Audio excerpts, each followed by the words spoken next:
Joining us now, Erik Kiilunen. I got his name right.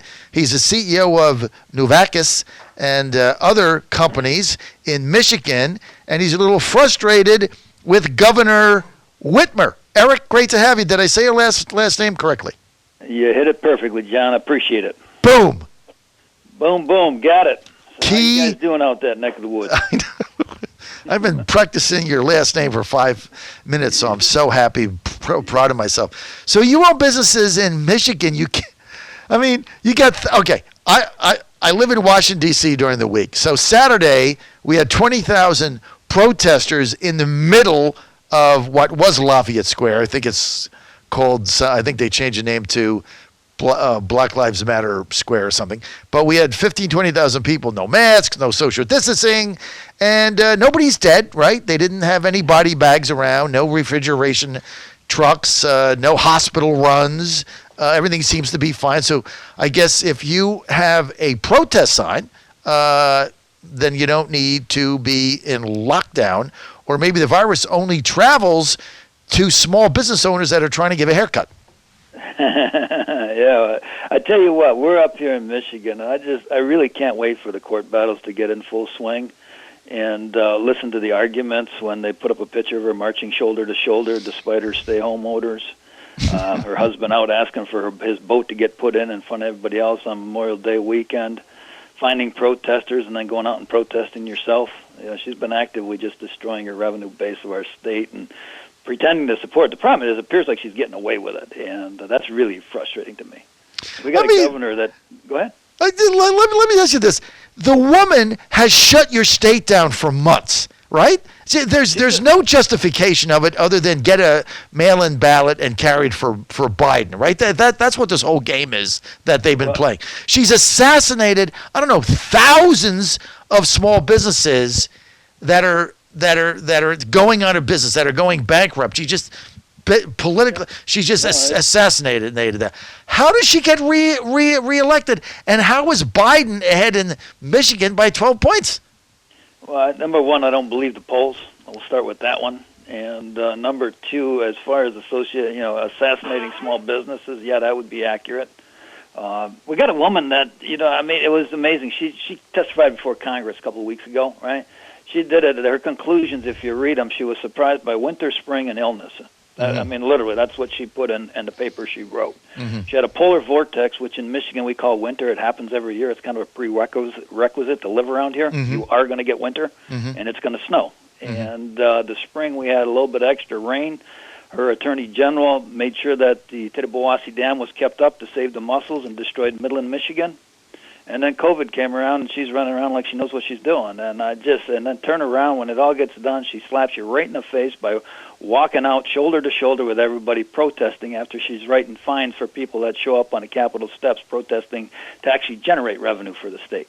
And it's mind-boggling. So, Erik, if you protest the lockdown because you want your business to open so you can put food on the table, you get arrested or you get fined. Yeah. If you protest for Black Lives Matter and hold a sign up, nothing happens to you. So why not just protest? So, I mean, can you picture yourself being a trial lawyer and having fun with those pictures? It's unbelievable.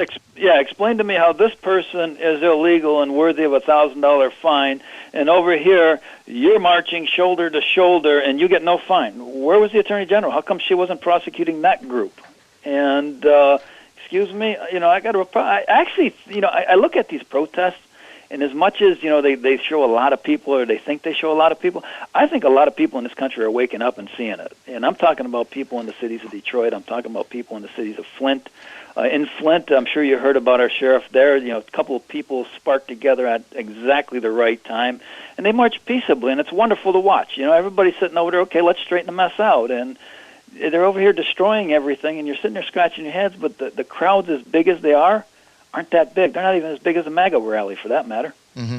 So give us an update on what happened with the protesters, Erik, in Flint, Michigan. What happened there? Well, the sheriff, they met up, and I'm striking out on the names right now, but it was Jacques met up with our sheriff there, and they sat down, they met eye to eye, something crossed the boundary, and they just put down the weapons. Everybody got together. They walked through Flint. They had their peaceable protest. They didn't destroy the city, and they're busy working on fixing the problems. And it was just amazing to watch and to see it come through where, we're not throwing bombs. We're not throwing rocks at each other. They just sat down and said, let's not destroy Flint, but let's address our problems. So they're working on it, and it's just amazing to watch that. And then the contrast is with what's going on in Lafayette Square in D.C., or watch what's going on in Detroit, where they're out rioting and just destroying businesses. They're cutting their own throats. And you're looking at it saying, folks, if you got a problem, let's talk. And it's amazing to me. But it was really neat to see what happened in Flint, because it was to me, it was just sitting there and watching it and just going, now this is the way it's supposed to happen. You're on the John Fredericks Radio Network. We're with Erik Kiilunen. Now I'm going to mess it up. Erik Kiilunen, after I said it 5 times. Erik Kiilunen, he's the CEO of Novartis and other companies in Michigan, just trying to get his people back to work. It's amazing, Erik, that we've had this resurgence of jobs that nobody expected in May, when states like Michigan are just under lockdown. I mean, how do you hire people back there?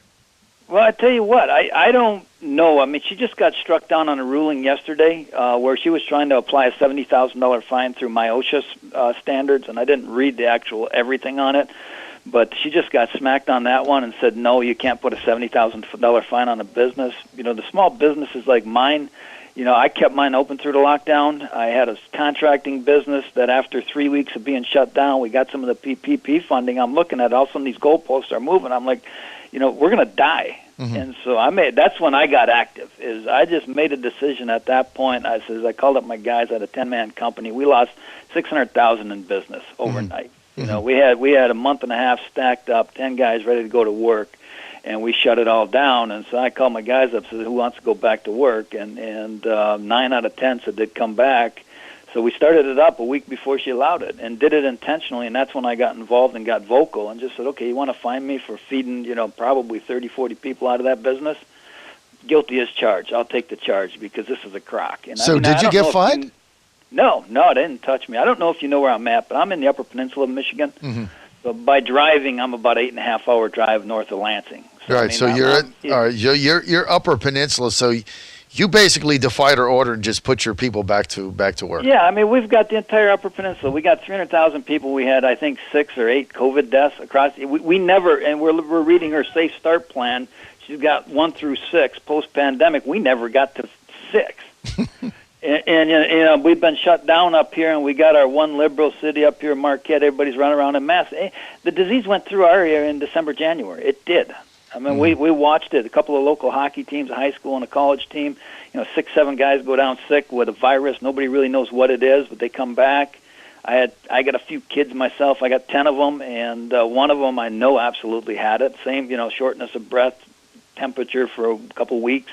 We just kept her home. Take care of your kids. That's what we do. And so we're living up in a remote area that has absolutely no business being shut down for any of this noise. And I mean, right now, these riots, you want to look at the blessing of them? Mm-hmm. They just proved that COVID-19 is a hoax. It's absolutely false. The virus there's no question the virus is real, and for older people it can be deadly, or if you have underlying health conditions, but certainly the lockdown is a complete fraud. The lockdown's a hoax. And look, this lockdown was never meant to stop the spread or anything else. Look, it was done for one reason, Erik, one reason only: justify a mail-in ballot.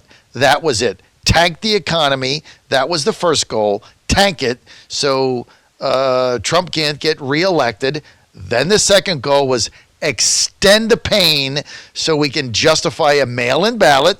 Thirdly, that brings the ability to cheat, and the ultimate goal is to get rid of Trump. That's what the lockdown's about. It's not about how many people in the hospital, how many body bags they have to buy. It's never been about that. Ventilators, that's all a lie.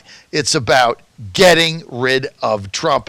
And now, like you said, Erik, the protests have exposed it for the fraud it is, right? Correct. I mean, you look at it, they've been protesting for 2 weeks. By all accounts right now, we should have hospitals absolutely overloaded with people dying. Yep. Everything that they said would happen hasn't happened.